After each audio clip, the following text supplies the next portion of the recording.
How's it hanging, my groovy hip-swinging cats? This is Greg Peloquin, a.k.a. G. Pelly. And Joe Naseef, a.k.a. JoJo. Now, you might be wondering why I gave an intro like I'm in the 20s.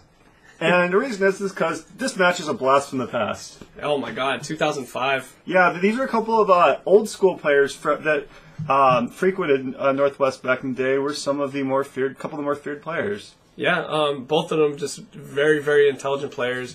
Very, very technical. They were like a fear. It was not a fear, but when I was starting out playing, I was fairly new back in that time. Right. Playing against either one of these guys was just really tough for me. I don't think I ever won. Okay, so let's talk a little bit about the match here. Josh Evenson has a Caleb Myers special. It's basically a C-Lab challenge without being an official challenge. The Grixis aggro is a little bit of a misnomer. It's mostly a red aggro deck, but it has blue for Goblin Electromancer and Tandem Lookout. And as we alluded to on the stream, the combo is Tandem Lookout plus Hellrider, and you can attack, and the trigger when Hellrider attacks does 1 damage per player for each creature attacking. Yeah. You draw a card for each one of those. Yeah, that's really good. He comes out with the Electromancer. Teddy, on the other hand, he's just playing your typical Rakdos, just Hellrider, Gravecrawler. It has the Zombies theme, tops off at Hellkite. So Josh is reading Gravecrawler because he hasn't played Magic in quite some time, and he did quite well at this event despite his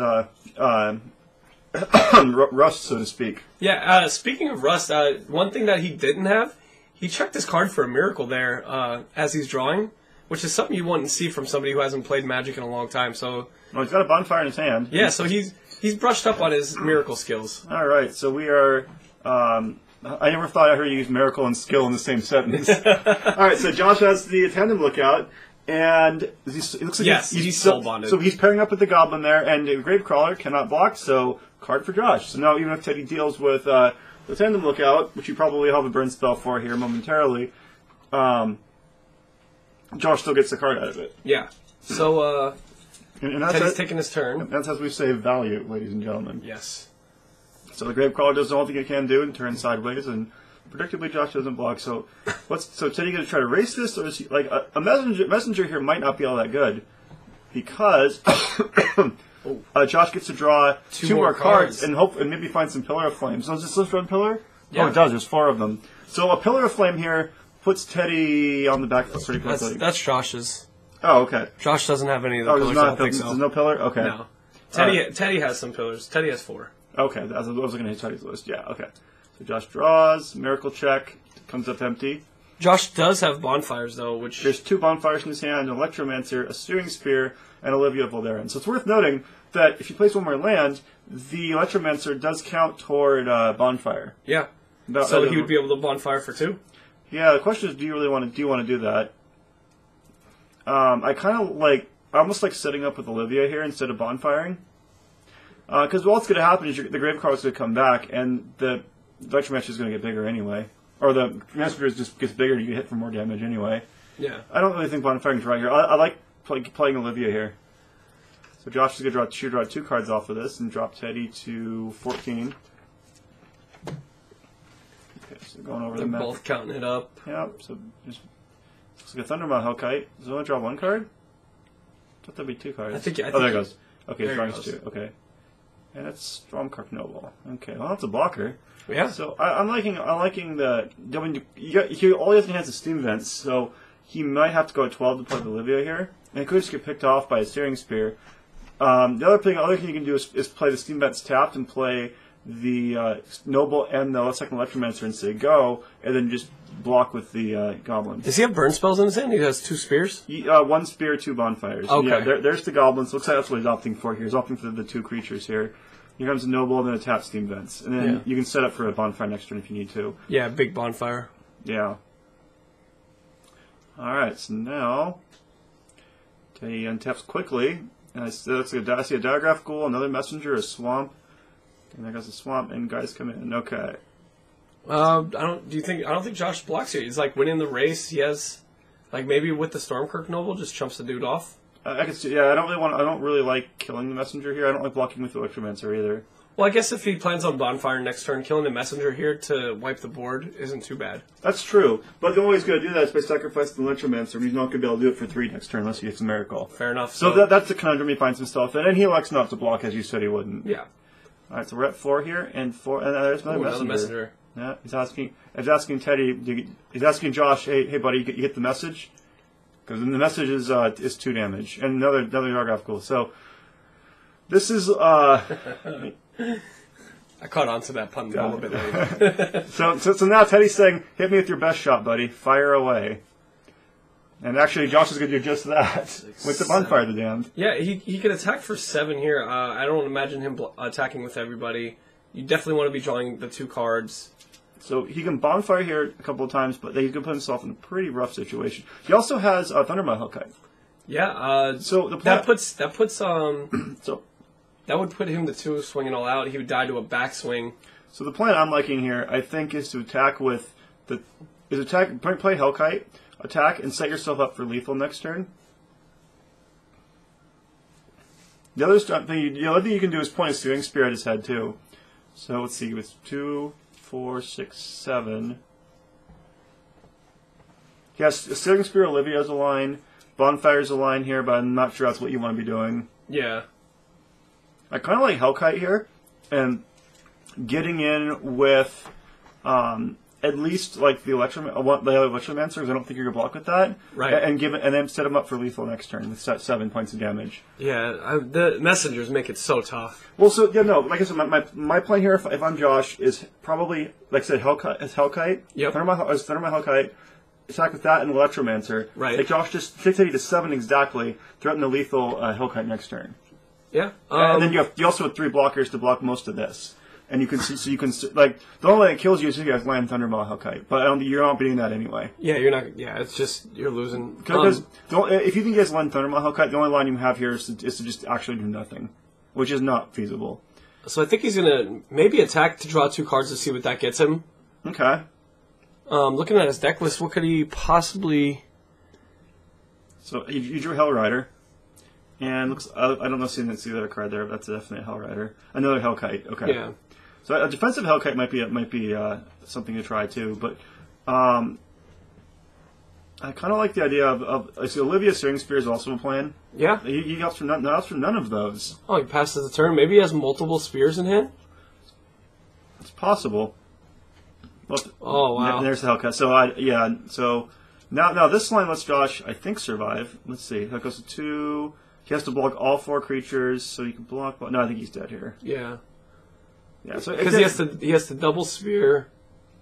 Yeah, I mean he gets double spear the Hellkite and survive. Yeah. He double spear the Hellkite and then just block both. No, he's still dead. No. Yeah, he can live. Double spear the Hellkite, take the 6 from the messengers. Oh right. Okay. And double block the other 2 guys. That's not what he's doing. So there's 2. So looks like he's still dead.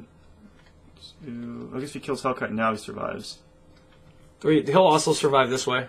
Like he'll only take 6. Correct, and that also has a benefit of taking off a messenger too. Okay, he just packs it in. Yeah. Okay, so he didn't have double sphere. Yeah. Okay. No line he took there can beat that. No. Any of the lines he also would have lost to it too. And that's just one of those things where you have to think in your head, well, if he has this, I'm dead, so might as well play it if he doesn't. Yeah. Unfortunately, that time he did. Okay, so let's talk sideboards here. Well, over on my side, I have Teddy's, which he has cards like Zealous Conscripts, Bonfire, Knight of Infamy, Appetite for Brains, Cremate, Underworld Connections, Victim of Night, Vampire Nighthawk. For this matchup, I could see... honestly, Victim of Night. Victim of Night. Because it picks off the Thundermaw Hellkites and it picks off the Hellriders. And it's all at instant speed. It doesn't kill Olivia, which is the only card in his deck, and that's the Nobles, but those aren't the big things you're worried about. No. Because you have 4 Searing Spears anyway. So I like taking out the Bonfires here, actually. Maybe not. I like taking out Knight of Infamy, maybe? Yeah, I agree with Knight of Infamy. And the Nighthawks might be okay, too. But Josh over here has Pillar of Flame. I like Pillar of Flame over the Flames of the Firebrand here. Pillar of Flame became so popular because of decks like the one Teddy's playing. Right. Like you have to kill those guys and not allow them to come back. The rest of these sideboards are meant for controlling things here. So, like, Pithing Needles, Rakdos Return, Syncopate, Rakdos Charm. There's Dreadbore, too, which is a consideration, but I don't think that's what you want. I think just the Pillar of Flames are good. Because the problem is, like the decks how he's playing runs circles around this kind of slow sorcery speed removal. Yeah. So note that either the creatures are going to A, get a hit in first, or B, can shrug it off for the most part. I noticed that because of Hellkite, all of the black-red decks that are playing them have upped their land count. They're now up to 24. How do you feel about 24 lands in a deck that tops off at 5? Hellkite's a heck of a card, as you just saw.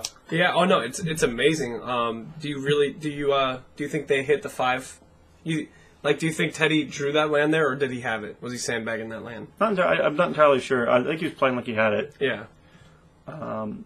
But it's the problem is there's so many cards in this meta that are designed to okay. And Josh is playing 23 lands. But there's so many cards in this metagame that are designed to brick wall the really hyper aggressive decks. So obviously there's Drag Tusk. We've seen Rock's Faithmender start to beat. Now that's a heck of a card. Try getting around that with a pile of Ash Zealots. Yeah, that card is just absurd. It takes 2 to 3 cards to kill it when you're playing red-black decks, so it's just really good against. Yeah, so they play that. They play a Thrag Tusk. If you don't kill the 1/5, either you exhaust a bunch of resources trying to beat it, or they don't deal with it and they gain 10, and that closes the door on your game most of the time. Yeah. And that's why you've got to adopt the strategy. Look what Teddy's deck's doing. You need to, and Josh's too. You need to play Hell Rider to some extent, but also Hellkites just to go right over the top of the Faithmenders. And I think both decks are built with that kind of matchup in mind. Yeah, I think that's why the price on Thundermaw Hellkite definitely shot back up, is because of that plan. People weren't really back on the Thragtusk plan. People were starting to go away from it a little bit. And now that people are back into the life gain, Thragtusk Hellkite is a perfect way to get over that. Yeah, I agree. And then also Aristocrat, which is also present in his list too. Oh yeah. And Olivia Voldaren can help out to some extent with some of the stuff too.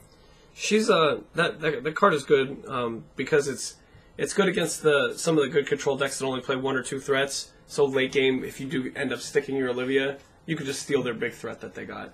Like the Thragtusk. Yeah, or the Angel Serenity or something. Right. And if you have it against an aggro deck, it's still a quick 4-drop that will eventually pick off their board. Right. Okay, so we see Josh's opening hand here. I see an Ash Zealot. I see a Hell Rider. I can't see much else. I see it looks like an island.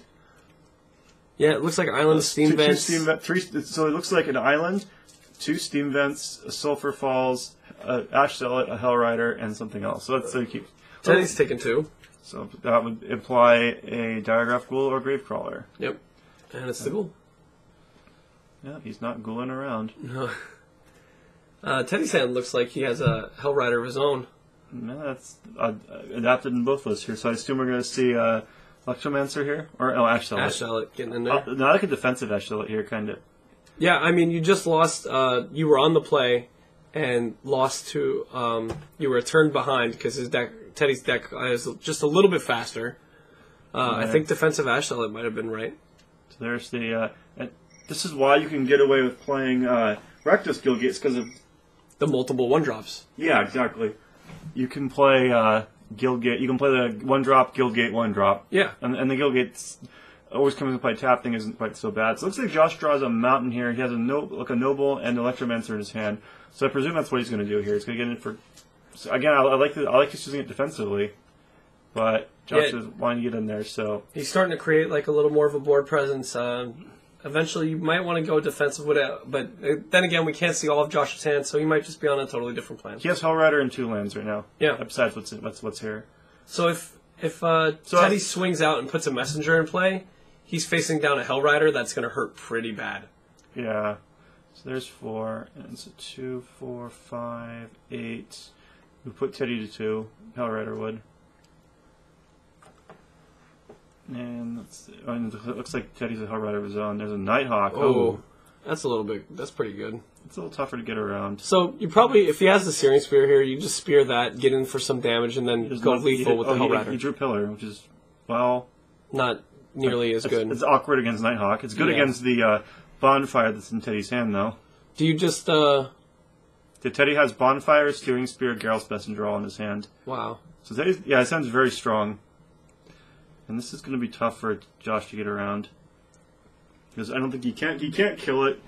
Like, what do you do? Play the Hell Rider here? And even just Hellrider Bash is really stretching it here. And what's their plan? He's going all in. Hellrider Bash. So there's 4, dropping Teddy to 10.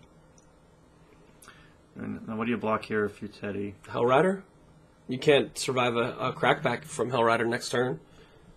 And it prevents the most damage. You gain 2 life, and it kills Hellrider. Like, I can't... I think, okay, yeah, I think that's what you do here then. And remember, Teddy's got a Hellrider of his own, so he's got to think, can I kill him next turn? And, you can't. 2, 4, 6... Actually, he can. Oh, he can. Oh, wait, is Hellrider kill? 2, 6... 7, yeah, 8, yeah, 9, 10. It does kill him, yep. So that's why he's not blocking Hellrider. Yep. He's planning on hitting that. Is it the 4th land? Looks like he might. He did the... So, that was correct. So now, as Teddy finds land number 4, then it's very lethal. So he doesn't have the 4th Oh, land. he doesn't have the 4th land. And Teddy puts the trigger on there. What he does have, though, is multiple Searing Spears in hand, which is pretty nice. He has the Bonfire, which is not going to do it with only 3 mana. Honestly, I'm not a big fan of Bonfire in this kind of decks. Because, well, yeah, you're so short on mana, there's no ramp, there's no way to push yourself. You're playing 24 lands, but yeah. I think I've gone my Bonfire rant before on these videos. But in decks like this, they can't manipulate the library or accelerate your mana. It's not so good. You have 24 lands, but even still. Yeah, I'm not a fan of it with 24 lands. So so Teddy now is going to probably Searing Spear the Hellrider. Yep. Okay, and that Nighthawk there is still quite the wall. Yeah. Josh needs a Searing Spear in the worst way, but even that doesn't. Oh, Dreadbore. Oh, Dreadbore. That does the trick. I think that wins in the game if I recall correctly. So you Dreadbore that guy, hit Teddy for 4, and then Pillar. Yep, that'll do it. Oh, he doesn't have a black. Oh, wow. Whoops, no black. That is a little awkward. That's a sad panda. I guess he doesn't win this automatically then. Man, that Pillar is correct to board it in, but boy is it looking sad right now. Oh, wow. That's rough.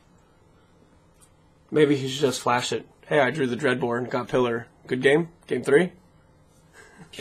Yeah, you can try to run that. Yeah. Yeah. Oh, so the idea here is to make him think you have the Dreadbore and just make him think you're going to cast it, kill his guy, and pillar him, and get him concede before he realizes you don't have the black mana. Try to be a nice guy and save time. Now, ladies and gentlemen, this is F&M. Such tomfoolery will not be tolerated. Yeah, no, that was just a joke.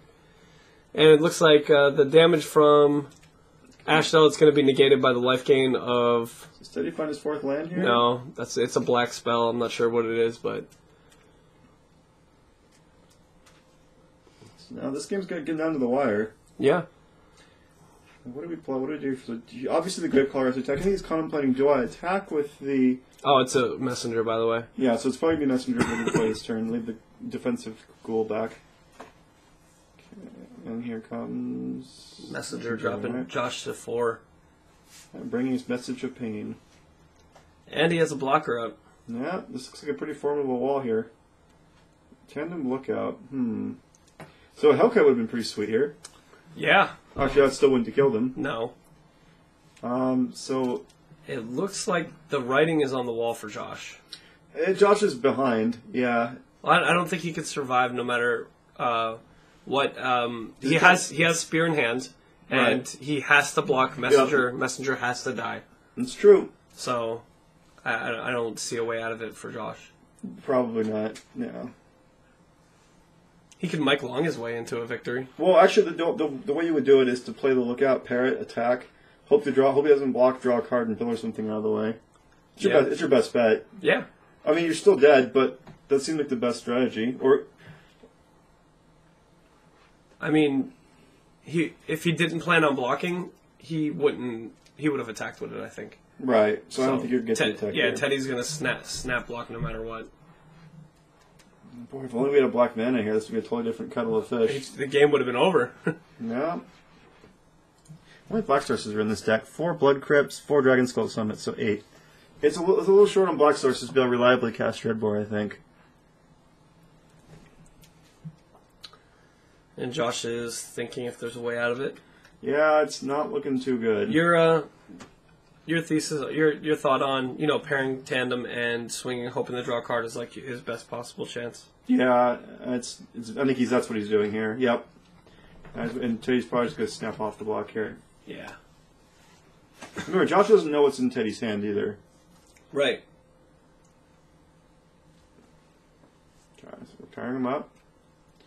And bringing... Oh, he's just passes. Okay. Huh? Figures he could take There's 3. Another messenger. Boy, they tend to come in doubles or triples, don't they? Yeah. Here we go. What's our play to not? Is our play able to make him not die here? No, even that makes you die. Yep, and also the swing spear in hand too. Yeah, and the other messenger. He's deader than dead. Yeah, it just kills him. And and Teddy's explaining it to him like, hey, if you block like this, you're gonna take 2. When it comes back into play, you're gonna take 2 from Gravecrawler. Yeah, so there's no way to block him not die here. So yeah. And that is that is game. And Teddy's gonna be like, oh, I have plenty of burn spells in my hand though. If you want to see any of them. Is he gonna do that? Still had all these? Yeah. So he's like, all right, so you take 3. Let's see. Yeah. Every response burn you. Yeah. All right, Teddy, just put your hand face up and show him. show the camera. You still had all these. There it is. There's still all these. Look what I still had. By the way, since we took a couple minutes to talk about all that, I still had these 3 burn spells in hand. And Josh shows him, hey, if I had a Black Source, you would have lost 2 turns ago. Yeah. All right. Well, congratulations to Teddy for taking that one down in quick fashion. Yeah. Good job, Teddy.